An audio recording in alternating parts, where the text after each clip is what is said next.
अस्सलामुअलैकुम, मैं हूं फात शहबाज खान। ईरान के खिलाफ जंग का 7वां रोज। अमेरिका के पास 5,177, इसराइल के पास 90 एटम बम। सेक्रेटरी जनरल अक़वाम मुत्तहिदा कहते हैं कि इस वक्त जोहरी हथियारों के इस्तेमाल का खतरा सबसे ज्यादा है।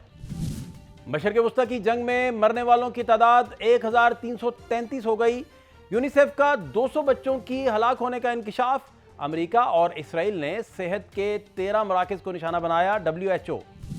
ट्रंप की मुश्तबा खामनई के मुमकिना सुप्रीम कमांडर बनने की मुखालफत। जमीनी फौज भेजने का अभी नहीं सोचा, सबसे पहले ईरान को खत्म करना चाहते हैं, अमेरिकी सदर का दावा। जमीनी हमला हुआ तो यह अमेरिका के लिए तबाहकुन होगा। तेहरान ने वाशिंगटन के साथ राबता किया, ना मुज़ाकरात के दरवाजे खोले हैं, ईरानी वज़ीर ख़ारजा अब्बास अराग़ची। और अमेरिका को जंग के पहले 100 घंटों में $3.7 अरब का नुकसान हुआ। खाम तेल की कीमत बढ़ गई। खलीजी ममालिक की मईशत पर भी गहरे असरात पड़ने लगे। आज जुमा की सुबह भी अमेरिका और इसराइल ने तेहरान के मुख्तलिफ इलाकों पर फिजाई हमले किए, जबकि ईरानी मीडिया ने कहा है कि ईरान ने 2 ड्रोन मार गिराए हैं, जिनमें एक अमेरिकी MQ-9 ड्रोन लुरिस्तान में मारा गया और दूसरा बर्मस ड्रोन तेहरान के नवाह में तबाह हो गया। अमेरिका ने गुज़श्ता 72 घंटों के दौरान ईरान के 200 अहदाफ पर हमले किए, जिसमें इसने ईरान के बैलिस्टिक मिसाइल के जखीरे और 30 से ज़ायद बहरी जहाज तबाह करने का दावा किया था। पेंटागन के मुताबिक जंग में अमेरिकी फौज को नुमाया बरतरी हासिल हो रही है और इसने ईरान के करीब की फिजाई और समुद्री इलाके पर भी कंट्रोल हासिल करना शुरू कर दिया है।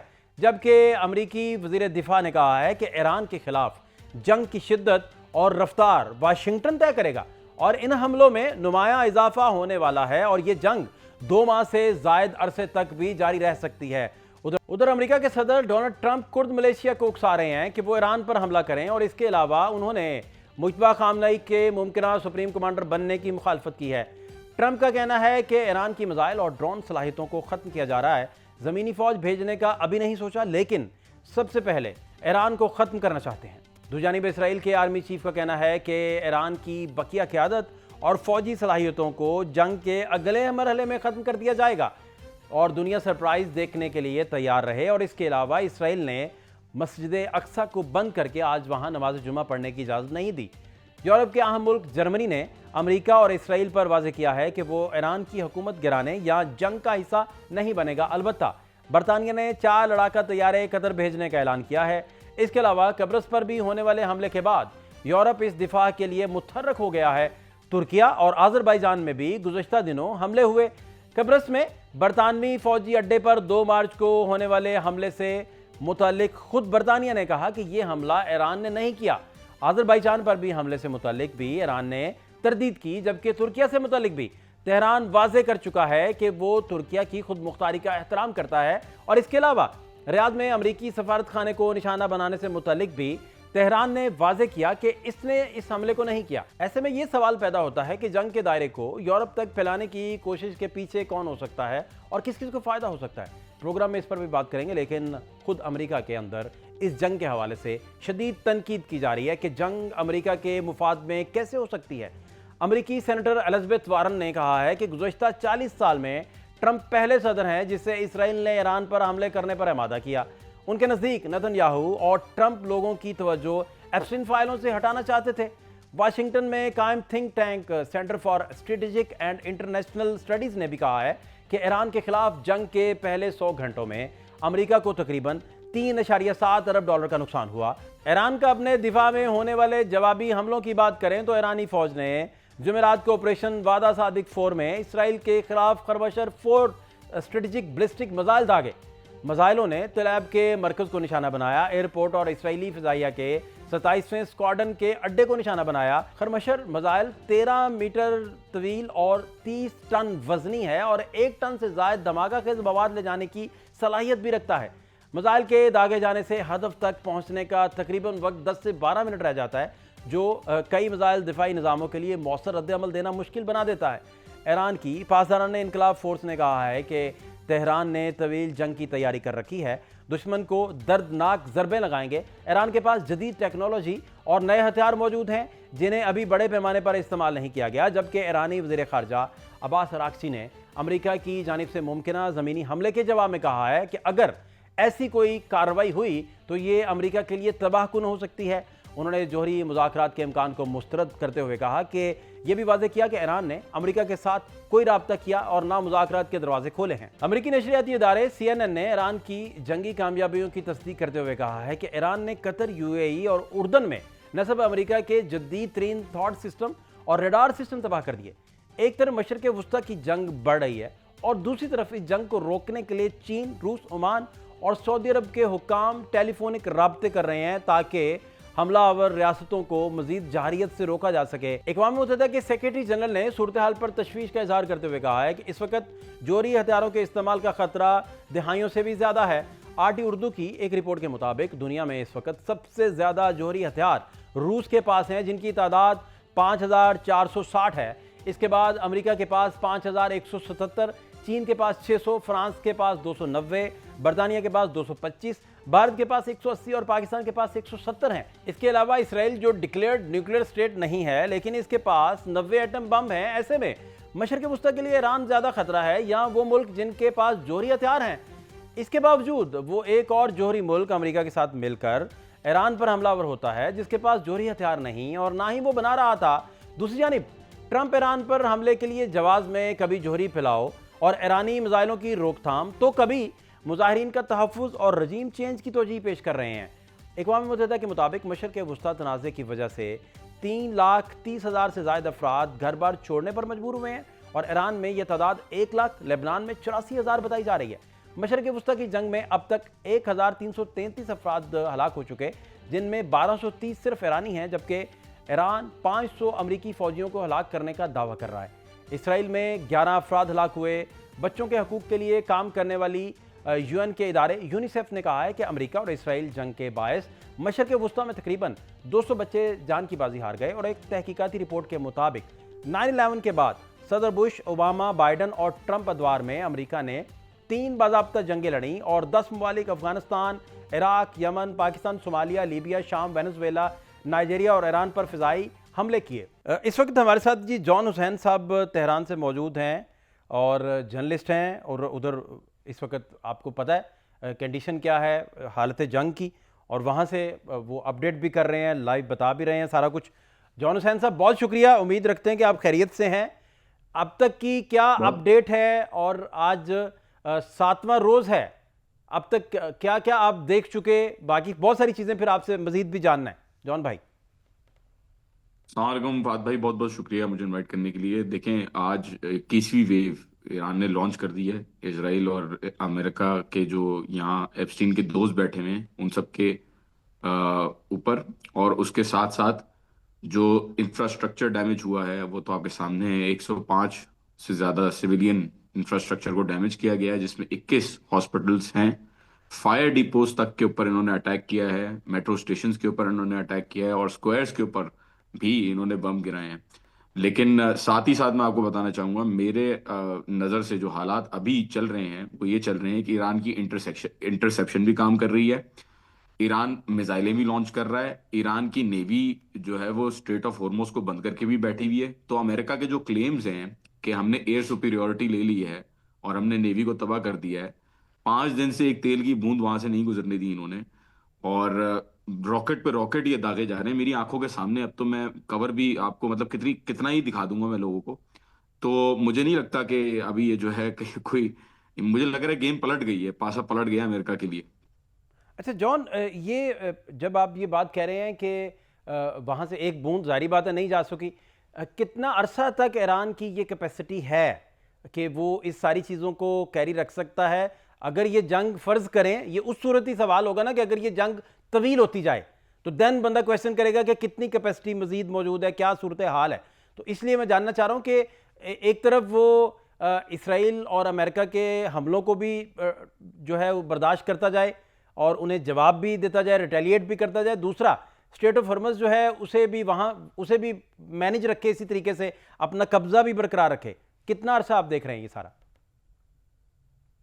देखिए फात भाई, अगर इमोशनल हुए बगैर भी अगर बात करें तो हम अगर ऑब्जेक्टिव एनालिसिस करें इस चीज के ऊपर, तो ईरान की जो शैलो वाटर्स हैं स्ट्रेट ऑफ हॉर्मुज़ के और स्पेशली वो चोक पॉइंट के, वो shallow waters 180 feet to 223 feet का शैलो वाटर्स का एरिया है। अब इस शैलो वाटर्स के एरिया में ईरान की और यूएस की कैपेबिलिटी क्या है? इस शैलो वाटर में ईरान की जो मिनी सबमरीन्स हैं, जो डिजाइन ही इस तरीके से हुई हुई है कि उनको किसी दिन स्ट्रेट ऑफ हॉर्मोज को चोक करना होगा, वो टॉर्पीडो लेस्ड है। उनका जो अकूस्टिक सिग्नल है, अकॉर्डिंग टू वेरियस एक्सपर्ट्स, आप ये चेक कर सकते हैं डिफेंस एनालिस्ट से भी, उनका जो अकूस्टिक सिग्नल है वो इतना हल्का है कि उसको ट्रैक भी नहीं किया जा सकता। और on the other hand United states की जो न्यूक्लियर पावर्ड सबमरीन्स हैं, जो बड़ी बड़ी सबमरीन्स उन्होंने बनाई हुई हैं, वो शैलो वाटर्स में मैनूवर जो है वो नहीं कर सकती इफेक्टिवली। 2005 में और 2009 में ये वहां पे क्रैश भी हो चुकी हैं। और इनका जो अकूस्टिक सिग्नल है वो भी माशाल्लाह जाहिर है, जितनी बड़ी है वो कश्ती तो अकूस्टिक सिग्नल भी उतना ही देती है, डिस्पाइट स्टेल्थ कैपेबिलिटीज जो यूनाइटेड स्टेट्स दिखाता है। अच्छा, उसके अलावा सिर्फ मिनी सबमरीन नहीं है जो ईरान ने तैयार की हैं। ईरान के पास जो स्पीड बोट्स हैं और कामाकाजी बोट्स हैं, ये बहुत खतरनाक हैं, क्योंकि ये बोट्स जाती हैं खुद से ही जाके, वो लगती हैं और फट जाती हैं, मतलब उनके अंदर कोई बंदा नहीं बैठा हुआ होता, वो कामाकाजी होती हैं, तो वो भी ईरान यूज कर सकता है। अब अगर आप आगे देखें तो माइंस भी हैं जो ईरान बिछा सकता है, और जाहिर है स्ट्रेट बिल्कुल बॉर्डर के साथ है, तो उसके ऊपर मिसाइलों पे मिसाइलें जो है वो दाग सकता है आगे। तो कोई भी शिप अगर वहां से गुजरती है और ईरान जो है उसके ऊपर इतने ही सारी चीजों के साथ, मतलब अगर यूएस किसी को सिक्योरिटी भी देता हुआ जाता है, एक एक कश्ती के साथ आप कितनी सिक्योरिटी भेजेंगे, सवाल ये है। और दूसरा सवाल ये है कि अगर कश्तियां जाती भी हैं तो क्या, अगर हूती स्टेट ऑफ जो रेड सी है, बाबल मंदब है, हाँ जी, वो। जब उसको 2 दिन तक अमेरिका और इसराइल के लिए बंद कर सकते हैं और इलियाद पोर्ट को बैंकरप्ट कर सकते हैं, तो ईरान के लिए तो I think capability neutral perspective से और अगर ऑब्जेक्टिव पर्सपेक्टिव से देखें तो बहुत ज्यादा है कि इसको कई अरसे तक जो है वो खींच सके। अच्छा, अभी जो तेहरान की सूरत हाल है, वहाँ अब एयरफोर्स की जानिब से अटैक पहले किए जाते थे या मिसाइल आके हिट होते थे, जो इसराइल और अमेरिका की तरफ से थे, और वो जो बार बार कह रहे थे कि हमने सारी फ़िज़ाई हदूद जो है वो सारी कैप्चर कर ली, उसका तो आपने बड़ा डिटेल से जवाब दे दिया। पिछले 3-4 दिन से क्या हालात हैं और आज के दिन क्या हालात रहे वहाँ? यार फात भाई, आप खुद बताएं, वहां से यहाँ से मिसाइलें जा रही हैं, 21 वेव्स हो गई हैं। अब कहाँ, मतलब मुझे नहीं समझ में आता है। इन्होंने, देखिए मैं आपको बताता हूँ, बिल्कुल एयर डिफेंस जो इन्होंने बातें की ना कि हमने अटैक किए बिल्कुल हैं, ये बेसिस पे मैंने अपनी आंखों से देखा है, ये बेसिस के ऊपर मारते हैं। और उन्हीं बेसिस से तो रोजाना 7-8 मिसाइलें मारते हैं एक ही बेस के ऊपर, वहां जितने भी बेसिस हैं उनके ऊपर। और रोजाना की बुनियाद पे उन्हीं बेसिस के अंदर से फिर मैं देखता हूँ कि रॉकेट उड़ते हुए जा रहे हैं। तो नो डाउट इन्होंने डिफेंस कैपेबिलिटीज के ऊपर हमले भी किए हैं, और किसी हद तक हो सकता है उन्होंने डैमेज भी किया हो कुछ ना कुछ, लेकिन हमले नहीं रुक रहे। दूसरी बात यह है कि ईरान का अपना जो एयर डिफेंस सिस्टम है, जो कहते हैं कि बिल्कुल ही खराब है और उसको वो चलता नहीं है, उस जबकि वो कमजोर है, उसके ऊपर टेक्नोलॉजिकली रिस्ट्रिक्शंस लगी हुई है, ईरान के ऊपर सैंक्शंस लगी हुई हैं, तो जाहिर सी बात है वो अच्छा सिस्टम तो नहीं है इतना। लेकिन बहरहाल इस सिस्टम ने जो है वो काफी सारी, मैं 2 दिन से सुकून से सो रहा हूँ और बिल्कुल आराम से सो रहा हूँ, मुझे जो है ना वो तंग नहीं हो रहा मैं इन चीजों से, क्योंकि काफी हद तक कम हुई हैं यहाँ पे इम्पैक्ट्स। अच्छा, आप और कह रहे हैं इसके कि इंटरसेप्ट अलावा, होना शुरू हुआ, ईरान इंटरसेप्ट करना जी शुरू जी, हुआ? इंटरसेप्ट हो रहा है। और आप ये देखें कि कल इन्होंने जहाज भी गिराया बसरा में, और उसकी वीडियो भी जारी की है। उसको पायलट को अभी आपके सामने तफसीलात आ ही जाएंगी, लेकिन इन्होंने जहाज को भी गिराया है, 15 स्ट्राइकर को भी गिराया, और 40, मेरे पास विद एविडेंस 40 जो है वो इनके जो ड्रोन्स हैं, जो आप पूछ रहे थे कि अटैक कैसे होता है, तो वो ड्रोन्स के थ्रू भी होता है, फाइटर जेट्स के थ्रू भी होता है, इन दो चीजों के थ्रू होता है, क्योंकि लिंकन विंकन का जो टॉमहॉक है वो तो कोई जो है वो उससे हमला नहीं हो रहा। तो इनके 40 हर्मिस ड्रोन्स और क्यूएफ ड्रोन्स जो हैं, बड़ी बड़ी मिलियनों की तादाद के जो ड्रोन्स हैं, उनको भी गिराया है ईरान ने। अच्छा, जो इंटरनेशनल मीडिया ने स्पेकुलेट करने की कोशिश भी की, फिर ट्रंप का स्टेटमेंट भी आया कि कुर्द मलेशियाज जो हैं उन्हें हम ज़मीन पे उतारेंगे, वो जाके अंगेज करेंगे ईरानियंस को वगैरह वगैरह, इस तरह की बात को ईरान में बैठे जो हाई ऑफिशियल्स हैं वो कैसे देख रहे हैं, इस तरह का जो डिस्कशन है? अलीबाफ साहब का बयान आया, जो स्पीकर हैं पार्लियामेंट के, उन्होंने कहा है कि ईरान अपनी रिटेलिएशन तब तक नहीं रोकेगा जब तक इनको हम जलील ना कर दें। मतलब देखें, ये कोई इसमें दो राय नहीं है, जो भी अमेरिका चाह रहा है कुर्दिश फाइटर्स के हवाले से। और ये बात आप देखेंगे फात भाई, ये मेरी बड़ी पक्की, मुझे पक्की खबरें मिली हैं, बहुत सारे जो है वो चीजें हुई हैं यहाँ पे, जो इंटरसेप्टर्स कह रहा हूँ, जो यहाँ पे कुर्दिश फाइटर्स हैं, वो सिर्फ इराक में तो नहीं है, तो ईरान ने इराकी कुर्दिश जो ग्रुप्स हैं उनसे तो बात की हुई है ईरान ने।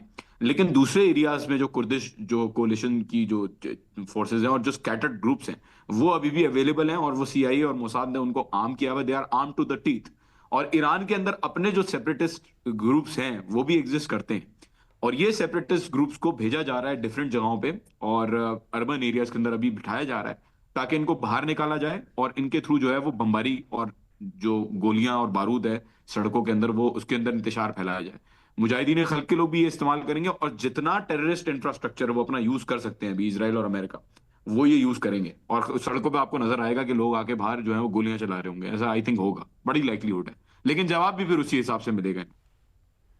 यानी कि ये आप कह रहे हैं कि ये बात ये डिस्कशन में भी है और ये पॉसिबिलिटीज़ में भी है। अच्छा, दूसरा जॉन भाई, जो अमेरिका और इसराइल के जो एयरफोर्स की जानिब से जो स्ट्राइक्स की जा रही थी स्टार्ट से ही, आज 7वां रोज़ है, वो आप कह रहे हैं, आपने बताया कि 21 हॉस्पिटल्स को निशाना बनाया गया, फिर मेट्रोज़ को निशाना बनाया गया, और फिर 200 प्लस जो बच्चे हैं और ख़ासतौर पर बच्चियाँ छोटी 175 तो एक स्कूल में बेचारी शहीद हुई।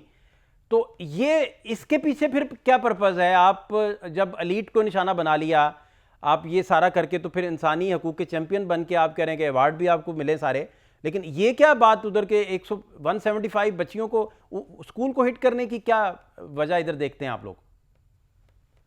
बात भाई गाजा के अंदर और फलस्तीन के अंदर जिस बर्बरियत से इन्होंने बच्चों के ऊपर बॉम्बिंग की है, और क्लस्टर म्यूनिशन और कारपेट बॉम्बिंग के थ्रू इन्होंने जो हाल किया है बेचारे मजलूम लोगों का, इसीलिए तेहरान के अंदर जब ये प्रोटेस्ट हो रहे थे और इंतशार जब कह रहा था पूरा दुनिया का मीडिया के प्रोटेस्टर बाहर आए में, और राइटर हम यहाँ से ईरान से बैठ के कहते रहे देखें भाई यहाँ पे जो दिखाई जा रही सिचुएशन वैसी नहीं है, बताते रहे, ट्रम्प साहब को भी बताते रहे कि भाई देख लो प्लीज आके, आप जो ख्वाब देख रहे हो रिजीम चेंज का, वो लोग नहीं देख रहे, बिल्कुल न्यूट्रल होके, विदाउट एनी प्रोपेगेंडा और ठीक है, बायस। बहुत शुक्रिया। जॉन हुसैन जी हमारे साथ मौजूद थे तेहरान से, बड़ी डिटेल से अपना पॉइंट ऑफ व्यू दे रहे थे।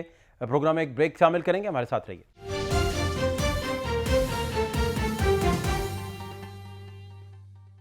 ब्रेक के बाद खुश आमदीद जी। एजाज चौधरी साहब इस वक्त हमारे साथ मौजूद हैं, साबिक सफ़ीर बराए अमेरिका, बैनुल-अक़वामी अमूर के माहिर हैं।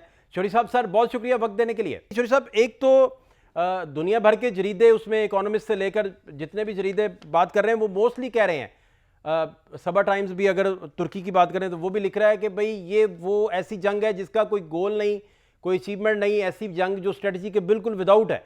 एक तो ये सूरत हाल है। दूसरा, अभी एग्जैक्टली आप जब मुसलसल इसको ट्रैक कर रहे हैं, मोनिटर कर रहे हैं, अमेरिका कह रहा है जी हमने 90% इनकी जो मिसाइल फेंकने की कैपेसिटी है और 83% जो इनका ड्रोन फेंकने की सलाहियत है उसे हमने कम किया है, वो ये क्लेम कर रहे हैं। अदरवाइज़ आप ये देखें कि खलीजी ममालिक में रडार सिस्टम से लेकर, ये CNN भी रिपोर्ट कर रहा है, दीगर जरीदे भी, कि किस तरह डैमेज किया ईरान ने। और जो सारा मिडल ईस्ट के अंदर अच्छा खासा जो सप्लाई लाइन को लेकर जो क्राइसिस पैदा हो गया पूरी दुनिया में, पूरी दुनिया चौक होकर रह गई, वो अपनी जगह एक हकीकत है। जानना आपसे ये चाह रहे हैं कि एग्जैक्टली अभी क्या सिचुएशन है, क्या सूरत हाल है?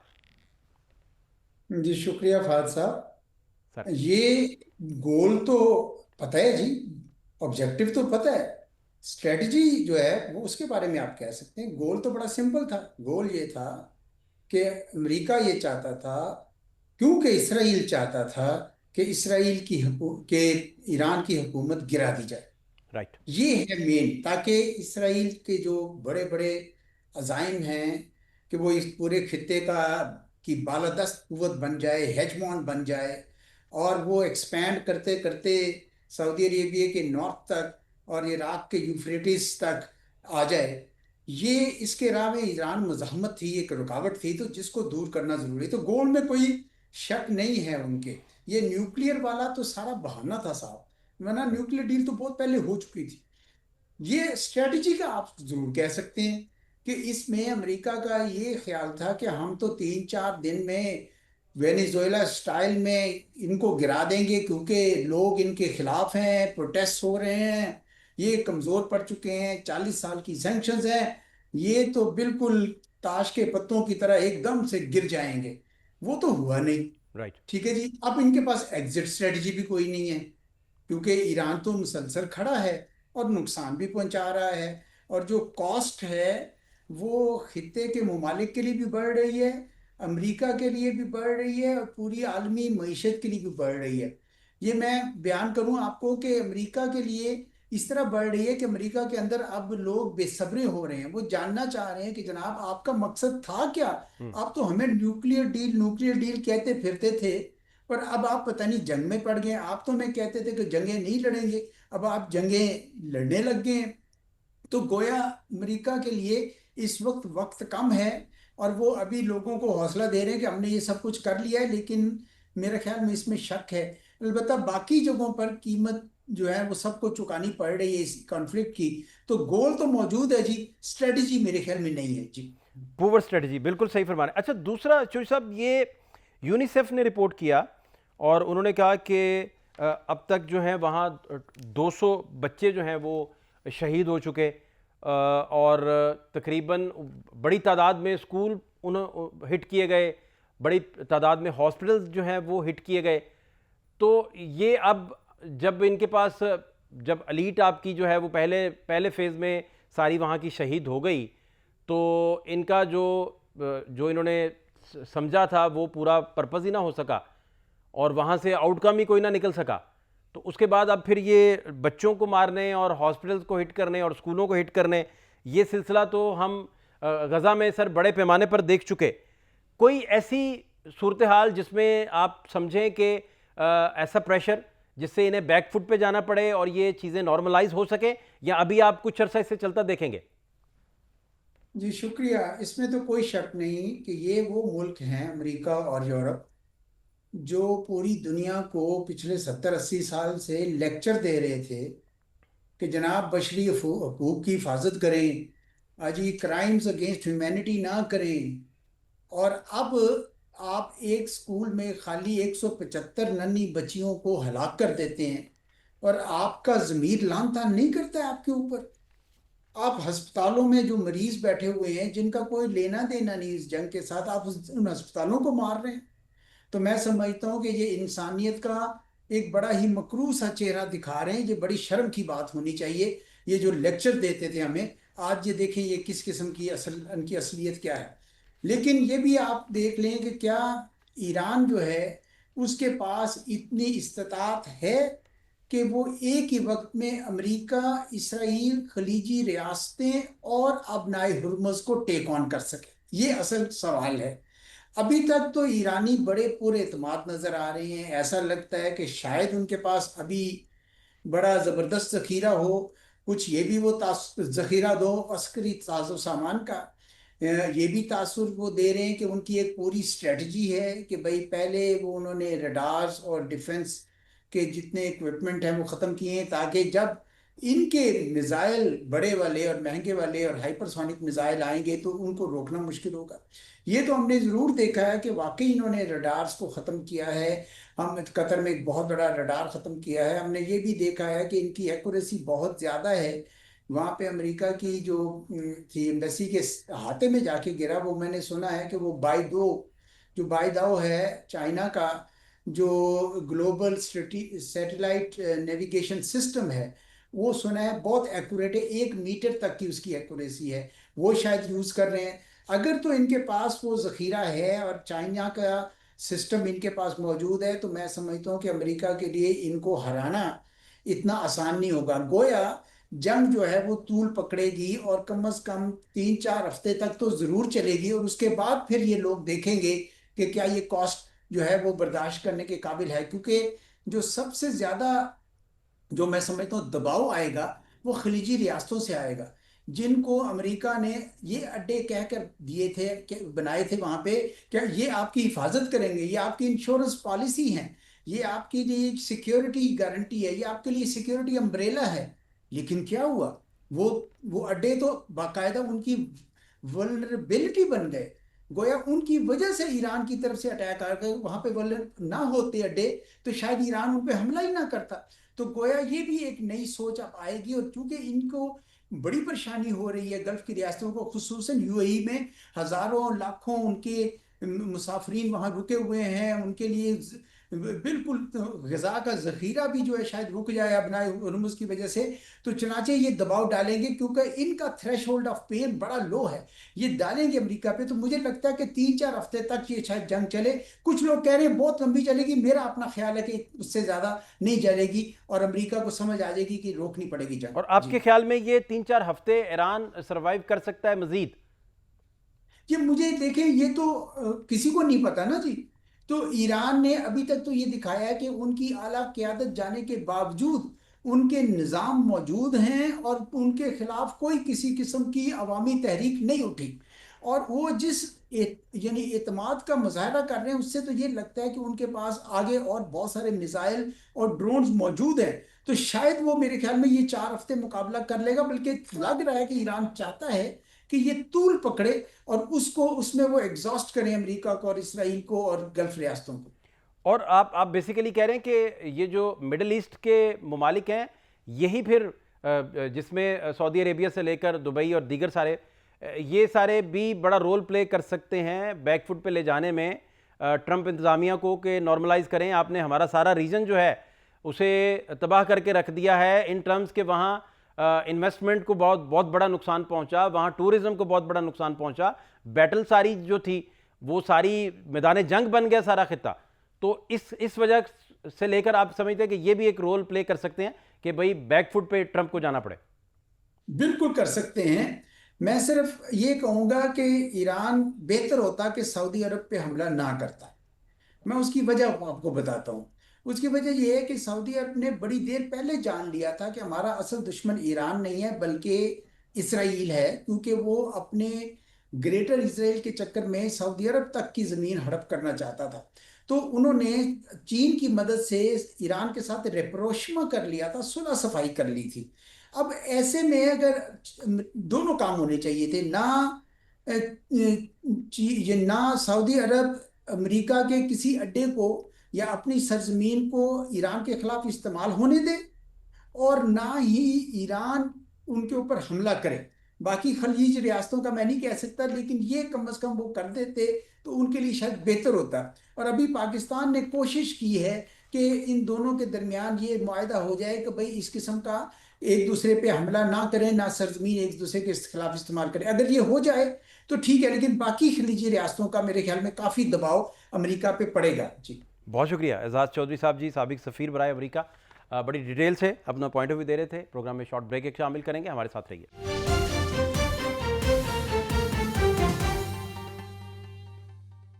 ब्रेक के बाद खुश आमदीद। इस वक्त हमारे साथ air commodore retired Khalid Chishti साहब हैं, दिफाई अमूर के माहिर हैं। बहुत शुक्रिया चिश्ती साहब वक्त देने के लिए। सर, एक तरफ अगर आप जो फाइनेंशियल टाइम्स देखें तो वो कहता है कि बहुत बड़ी ज़रबेकारी है मईशत के ऊपर, और वो इस हद तक कहता है कि जो खलीजी ममालिक हैं वो अमेरिका से अपनी सरमायाकारी तक निकालने पर गौर कर रहे हैं। एक तो ये उनका मफरूज़ा है जो जो डिस्कशन में आ रहा है। दूसरा, द इकोनॉमिस्ट लिखता है कि ये ऐसी जंग है जिसकी कोई स्ट्रेटजी ही नहीं थी, और इसने हर तरफ जो है वो आग और शोले जो हैं उन्हें प्रोड्यूस किया है। तीसरा सर, जो सबसे इंपॉर्टेंट वो ये है कि CNN रिपोर्ट कर रहा है कि जो ईरान की जंगी कामयाबियां हैं उसमें उसने रडार सिस्टम्स को और ऐसा मैकेनिज्म जो दिफा में आता है उसे अच्छी तरह उसने सबूताज किया और अच्छे तरीके से नुकसान पहुंचाया। लेकिन जो अमेरिका लेटेस्ट दावा कर रहा है, जहां से सवाल मैं फ्रेज करने जा रहा हूं, अमेरिका का ये दावा है कि 90% जो है वो ड्रोन हमलों में और जो मिसाइल सिस्टम है उसमें 90% और ड्रोन हमलों में 83% कमी आई है। आप अब एग्जैक्टली ट्रैक कर रहे हैं जंग के पूरे माहौल को, आपकी दानिश में एग्जैक्टली हालात क्या हैं इस वक्त? जी, बहुत शुक्रिया फाद, आपने इनवाइट किया। देखिए, बुनियादी तौर पर अब जो आने वाली जंगें हैं ये रियलिटी पे कम बेस होंगी, परसेप्शंस और नैरेटिव पे, प्रोपेगेंडा पे, सोशल मीडिया पे, और एक जो इमेजिनेशन होगी ना किसी साइड की, उस पे ज्यादा चलेंगी। राइट। आप, इससे पहले कि मैं आपके फोकस जवाब पे आऊं, आप देखें प्रेसिडेंट ट्रंप 3 दिन से कह रहे हैं कि मेरे साथ अल्टरनेट क़यादत ने राब्ता किया है, ईरानी बातचीत करना चाह रहे हैं। ईरानी हुकूमत में से कोई मानने को तैयारी नहीं है। उससे पहले भी, हमले से पहले भी आपने देखा था प्रेसिडेंट ट्रंप ने कहा था कि बहुत सारे लोग वेट कर रहे हैं, मेरे साथ राब्ते में हैं, हम रजीम बदल देंगे। आपको ये कॉन्फिडेंस सेटर करने के लिए ये सारी एफर्ट्स की जाती हैं कि आपकी जो हौसला होता है, जो विल टू फाइट होती है, उसको डैमेज किया जाए। क्योंकि कौमें जो हैं वो सिर्फ मिलिट्री वेपन से नहीं लड़ती, वो हौसले से भी लड़ती हैं। जब आपका हौसला तोड़ दिया जाए तो आप, तो ये जो सारे नैरेटिव हैं कि जी 80% कमी आ गई है, ये लोगों को बताने के लिए बुनियादी तौर पर अमेरिकी के लोगों को कि अब हमारा नुकसान नहीं हो रहा, हमने काबू पा लिया है। ठीक। लेकिन मेरा मानना ये है, अब मैं आपके सवाल पे फोकस आता हूँ। देखिए, ईरान के पास कोई ऑप्शन नहीं है सिवाय उसका सर्वाइवल है। और अमेरिका ने और इसराइल ने अपने अपने लोगों को और दुनिया को बताया था कि हम तो इनविंसिबल हैं और हम इनवर्नरेबल हैं, ना हमें कोई फतह कर सकता है, ठीक। ना हमें कोई कंट्रोल कर सकता है, यानी कि तो या हमें फतह किए नहीं जा सकता। राइट। अब इतनी बड़ी माइट जब एक कमांडर इन चीफ दुनिया का सबसे ताकतवर मुल्क का कहता है तो वो तोक़ुआत बढ़ जाती है।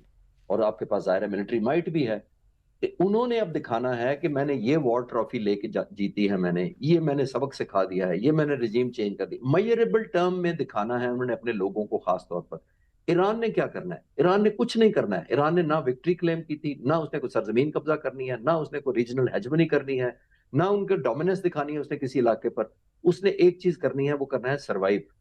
अगर ईरानी हुकूमत और लोग इस चैलेंजिंग टाइम से सर्वाइव कर जाते हैं, हिट ले लेते हैं, इसी तरह प्रोहिबिटिव कॉस्ट इम्पोज करते रहते हैं, तो लॉन्ग टर्म में कुछ अरसे बाद ये नैरेटिव गेम अमेरिका की खत्म हो जाएगी। ये परसेप्शन नहीं रहेगा जो वो क्रिएट कर रहे हैं कि हम बहुत बड़ी ताकत है। तो मेरा ख्याल ये है कि कुछ दिनों बाद, मैं तो अक्सर कह रहा हूं कि अगर जंग अब के हफ्ते 10 दिन चल गई तो ये अमेरिका जो 10 दिन पहले था वो नहीं रहेगा, जो इसराइल था 10 दिन पहले, जो इमेज माइट रोम जोम सब कुछ था वो नहीं रहेगा। अच्छा, दूसरा चिश्ती साहब इसमें ये भी गाइड कीजिए कि जैसे मिडल ईस्ट है और वहाँ के जो हालात हैं वो एग्जैक्टली आपके सामने हैं, जो पावर क्राइसिस इस वक्त वहाँ जन्म ले चुका है और उसकी वजह से पूरे रीजन में फैल चुका है। इवन आप यहाँ के हालात भी देखिए कि पाकिस्तान में भी अब जो रिपोर्टिंग सारी हो रही है वो यही हो रही है कि आपके पास LNG जो है वो कतर ने मनसूख कर दिया, वो नहीं भेज पाएगा। पेट्रोल को कैसे स्केड्यूल करना है, कैसे चीज़ों को लेकर चलना है, तो ये सारी डिबेट जनरेट हो रही है बड़ी शिद्दत के साथ। अब आपसे ये समझना चाह रहे हैं कि इस हद तक अगर देखा जाए तो ईरान तो अपने मकसद में बहुत बड़े पैमाने पर कामयाब हो गया कि उसने पूरी वर्ल्ड की जो इकोनॉमी है और पावर क्राइसिस है उसे चोक कर दिया और उसमें जो है वो आग डाल दी पूरे के पूरे जो पावर सेक्टर था उसमें। और बहरा हुर्मस जो छुड़वाने का दावा था वो अब तक नहीं हो सका। जो ट्रंप कह रहे थे, वो जो गारंटियां दे रहे थे, वो कोई मानने को तैयार नहीं। अब इस सिनेरियो में आप जंग को कितनी देर चलता देख रहे हैं, या इसमें आप समझते हैं कि ट्रंप इंतजामिया जो है वो बैकफुट पे जाएगी और ये जंग बंदी का कोई ऐलान सामने आ सकता है, या अभी आप देखते हैं कि ये चलेगा सिलसिला? देखिए, अगर तो ये शॉर्ट एंड क्रिस्प होती तो अमेरिका को बहुत फायदा होना था। और आप नोट करें कि अमेरिकन प्रेसिडेंट ने अपनी पहली तकरीर में ये कहा था कि हमने हमला कर दिया है, अब ईरानी लोग टेक ओवर कर लें। पहले तो मैं इस पर हैरान था कि अमेरिकन प्रेसिडेंट जो सबसे ताकतवर आदमी है, वो अपनी जंग के जीतने के अंदर दुश्मन मुल्क के लोगों की कंट्रीब्यूशन चाह रहा है, यानी खुद आपकी कैपेसिटी नहीं है चेंज करने की। तो पहला तो वो नॉन स्टार्टर मुझे लगा था। ठीक। अब जंग जितनी प्रोलॉन्ग होगी, ईरान का, जैसे मैंने पिछले सवाल के जवाब में अर्ज किया, कि उसने जी। सिर्फ बर्दाश्त करना है, सस्टेन करना है, एक रीजनेबल कॉस्ट इंपोज करते रहना है अमेरिका और इसराइल पर। लॉन्गिटिविटी डिपेंड करेगी कि ईरान का स्टेमिना कितना है, जो कि मेरा मानना यह है कि रीजनेबल स्टेमिना है। उनके पास तकरीबन 50,000 के करीब मिसाइल हैं, जिसमें से 10,000 बड़े लीथल और क्रूज मिसाइल हैं। उनके पास 80,000 के करीब शाहिद मिसाइल हैं, जो ड्रोन्स हैं, जो इकोनॉमिकल है, 10-15 हज़ार डॉलर का सिर्फ पड़ता है। उनके मिसाइल्स की जो रेंज है वो भी 1 लाख से लेके 2-3 लाख से ज्यादा उनके क्रूज मिसाइल की नहीं है प्राइस। जबकि अमेरिका को एक टॉमाहॉक या एक पैट्रियट मिसाइल बहुत महंगा पड़ता है, 1 से लेके 4 मिलियन डॉलर तक। जो थर्ड मिसाइल का एक मिसाइल है वो 15 लाख के करीब है। तो अब आप सोचें कि ईरान कर क्या रहा है? वो तो इकोनॉमिकल गेम खेल रहा है। वो एक ड्रोन फायर करता है 10-15 हज़ार डॉलर का, या 1 लाख डॉलर का एक मिसाइल फायर करता है इसराइल पर। वहां से वो दर्जनों पैट्रियट फायर करवा देता है 4-4 मिलियन डॉलर की। तो आई थिंक लॉन्ग टर्म में ईरान अगर सस्टेन कर जाए तो एक तो इनके पास स्टॉक पाइल नहीं है इसराइल के पास भी। लास्ट जंग में जो 2025 में हुई थी उसमें भी ईरान के जब मिसाइल जाना शुरू हुए थे आखिर में, तो इसराइल को राशनिंग करनी पड़ गई थी अपने वेपन्स की, कि वो उसको समझते थे कि हर एक को हम इंटरसेप्ट नहीं कर सकते। अगर वो हर एक को इंटरसेप्ट नहीं करेंगे तो पब्लिक इफेक्ट होगी तो प्रेशर बिल्ड हो जाएगा। एक प्रेशर इंटरनली बिल्ड होना है इसराइल के और अमेरिका के अंदर, और एक ऑयल प्राइसेस अगर ऊपर चली गई तो अमेरिकन लोग तो ये दो चीजें इकट्ठी बर्दाश्त नहीं करेंगे मेरा ख्याल है। तो आई थिंक जंग रोकनी पड़ेगी खुद ईरान के टर्म पर ही शायद आकर, जो लॉन्ग टर्म में मुझे लगा। सर, बैनुल अक़वामी अमूर के माहिर डॉक्टर आदिल नजम साहब हैं, वो उनका स्टेटमेंट हम सुन रहे थे, तो बड़ी ज़बरदस्त उन्होंने बात की। उन्होंने कहा कि 60s में जो इसराइल था वो कहता था कि ये सारे ममालिक जो हैं मेरे लिए ख़तरा हैं, तो ये वो बुनियाद बनी कि अमेरिका को सपोर्ट करना पड़ी इसराइल की, और इकट्ठ हो गया सारा, और सब मिल के जब हमले किए गए, वो सारी तारीख है। अब वो कहता है कि सारे मुल्क ये समझ रहे हैं, अब देखें कतर पे जब जाके लगेगा, मिसाइल हिट होगा, सऊदी अरेबिया पे होगा, दुबई पे होगा, यूएई सारा इस सारे रीजन में होगा, तो वो कहते हैं कि नेतन्याहू के लिए और इससे बड़ी क्या बात होगी कि सारे ममालिक, मुस्लिम ममालिक जो हैं वो सारे के सारे ईरान के खिलाफ उसी तरह हो जाएंगे। और ईरान कह रहा है कि मैं वहाँ इंस्टॉलेशंस पे हमला कर रहा हूँ जो अमेरिकन हैं, मुस्लिम ममालिक कह रहे हैं कि आप हम पे हमला कर रहे हैं। तो ये सारा सिलसिला, इसमें विन विन सिचुएशन फिर किस तरफ जाएगी, इसको किस तरह हसासियत से देखने की जरूरत है, और मुस्लिम ममालिक का रोल फिर इधर क्या बनता है इस वक्त एग्जैक्टली? ये आपकी बहुत अच्छी ऑब्जर्वेशन है, और ऑब्जर्वेशन इसलिए वैलिड है कि बुनियादी तौर पर वाकई उसने बहुत ज्यादा एक फियर क्रिएट की हुई थी अमेरिका की नजर में कि अरब मुल्क मुझे खा जाएंगे, इसीलिए जंगें भी हुई, इसीलिए उसने फलस्तीन के इलाकों पर कब्जा भी कर लिया, अपने आप सिक्योर करने के लिए अपना बॉर्डर एक्सटेंड कर लिया, अपनी स्ट्रेटेजिक डेप्थ को बढ़ा लिया, यही सब कुछ बताते हुए कि मेरी तो मजबूरी है, मैं तो इनसे खतरे में रहता हूँ, ये मुझे खा जाएंगे। बिल्कुल आपने ठीक कहा। लेकिन ऑन द अदर हैंड जो इस जंग को देखते हैं, तो मैं पहले दिन से कह रहा हूं कि जो अमेरिका को और इजराइल को पहले दिन कामयाबी हासिल हो गई थी, एक सक्सेस इनको पहले दिन मिल गई ईरान के खिलाफ, और वो थी कि तमाम मुसलमान मुल्कों को इन्होंने और ज्यादा डिवाइड कर दिया। जो पहले ही डिवाइडेड थे उनको और ज्यादा डिवाइड कर दिया, क्योंकि एक एलिमेंट ऑफ जो मिसट्रस्ट कायम हुआ है, डेफिनेटली वो कायम। लेकिन ईरान ने बहुत सेंसिबल ये प्ले किया है कि उन्होंने सिर्फ मिलिट्री टारगेट्स हिट किया जो उनके खिलाफ पॉसिबल इस्तेमाल हो रहे हैं, और उन्होंने इन मुल्कों को क्लियर किया कि हम आपको टारगेट नहीं करना चाहते।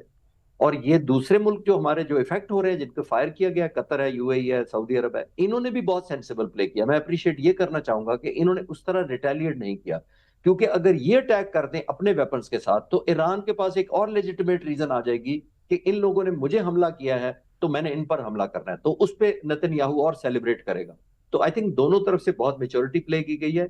लेकिन ईरान के हमलों को मैं जस्टिफाई नहीं कर रहा, लेकिन मैं ऑब्लिगेटरी ये समझ रहा हूं कि ईरान के पास कैपेसिटी है ही नहीं अमेरिका तक पहुंचने की, इजराइल तक पहुंचना महंगा है, परसेंटेज सक्सेस की बड़ी कम है, और यहां उसने बेसिकली इकोनॉमिक टारगेट्स को हिट करना शुरू कर दिया है कि उन मुल्कों को महसूस हो कि आपकी जो इकोनॉमी है वो वर्नरेबल है अमेरिकन प्रेजेंस की वजह से, वरना आपके अंदर कैपेसिटी का कोई मसला नहीं है, ताकि जब जंग बंद हो तो ये मुल्क अमेरिका को कम से कम गुड बाय कह सके। वो आने वाला वक्त बताएगा कि ये कितना कारगर होता है, लेकिन इनका पॉजिटिव फायदा भी हो सकता है कि अगर ये मुल्क अमेरिका के यहाँ बेसिस खाली करा लेते हैं तो जाहिर है इजराइल को बहुत नुकसान होगा डायरेक्ट। और इस डिवीजन की जो क्लासिक एग्जांपल है चीसी साहब, वो वाशिंगटन पोस्ट को लीक करवाई गई, क्योंकि वाशिंगटन पोस्ट आपसे बेहतर कौन जानता है कि वो इंतज़ामिया, जो अमेरिकन इंतज़ामिया, उसका फेवरेट तरीन है। आपने लीक्स जब भी करवाने हैं इंतज़ामिया ने एडमिनिस्ट्रेशन की जानिब से, तो वहाँ किए जाते हैं। वो रिपोर्ट करता है कि सऊदी अरेबिया कहीं रिपेल करता रहा ट्रंप को कि आप इस तरह कीजिए, ताकि इस डिवीजन को बता के और लोगों को मिसलीड किया जाए कि ये सारे आपस में और ज़्यादा डिवाइडेड हैं और ये चाहते हैं कि ये सारे हालात बने, जो बात आप फरमा रहे हैं बेसिकली। जी बिल्कुल आपने ठीक कहा, और वाशिंगटन पोस्ट ने भी यही कहा। और एक और चीज आप लिंक करें, एक पिछले दिनों कुछ हम नोट कर रहे हैं कि कुछ मिडिल ईस्ट की कंट्रीज में फॉल्स फ्लैग ऑपरेशन भी हुए हैं। ये नहीं जो ईरान कह रहा है कि मैंने नहीं किए, जैसे ताजिकिस्तान का वो कह रहा है कि मैंने नहीं किया, तो ऐसे मुल्कों को ल्योर किया जा रहा है ताकि वो जंग के अंदर कूद पड़े, ताजिकिस्तान नॉर्थ की तरफ से आ जाए, ईरान के ऊपर प्रेशर बिल्ड हो जाए। कुर्दों को वो लॉन्च कर रहे हैं अमरीकी, मिडिल ईस्ट के लोग खुद इतने गुस्से में आकर रिटेलिएटरी करें ताकि ईरान गिर जाए, और इजराइल सिर्फ एक तमाशा देखे इन्हीं को आपस में लड़ता हुआ, ये अपनी कुवत एक दूसरे पर, अपने रिसोर्सेज, अपनी मिलिट्री एक दूसरे पर लगा ले। ये बहुत बड़ा गेम प्लान है, इसमें सब कुछ समझने की जरूरत है। आपने बिल्कुल ठीक कहा कि ये फॉल्स फ्लैग भी पकड़ा जा रहा है। कुछ मुल्क कंप्लेन भी करते हैं, लेकिन ईरान कह रहे हैं हमने आपको नहीं मारा। तो बेसिकली इजराइल करवा रहा है कि ये मुल्कों के दरमियान इख्तलाफात बढ़ते जाएं और मेरे ऊपर विक्ट्री का बोझ कम होता जाए, क्योंकि जब बहुत सारे मुल्क पड़ जाएंगे तो लोग इजराइल की विक्ट्री को भूल के बाकी रीजनल मुल्कों की विक्ट्री और डिफीट के चक्कर में पड़ जाएंगे, तो उस तरह एक एस्केप मिल जाएगा इजराइल को बुनियादी तौर पर। बहुत शुक्रिया। Air commodore retired Khalid Chishti साहब हमारे साथ मौजूद थे, अपना पॉइंट ऑफ व्यू दे रहे थे। प्रोग्राम का वक्त खत्म हो जाता है। फात शहबाज खान को इजाजत दीजिए। अल्लाह ने के बाद।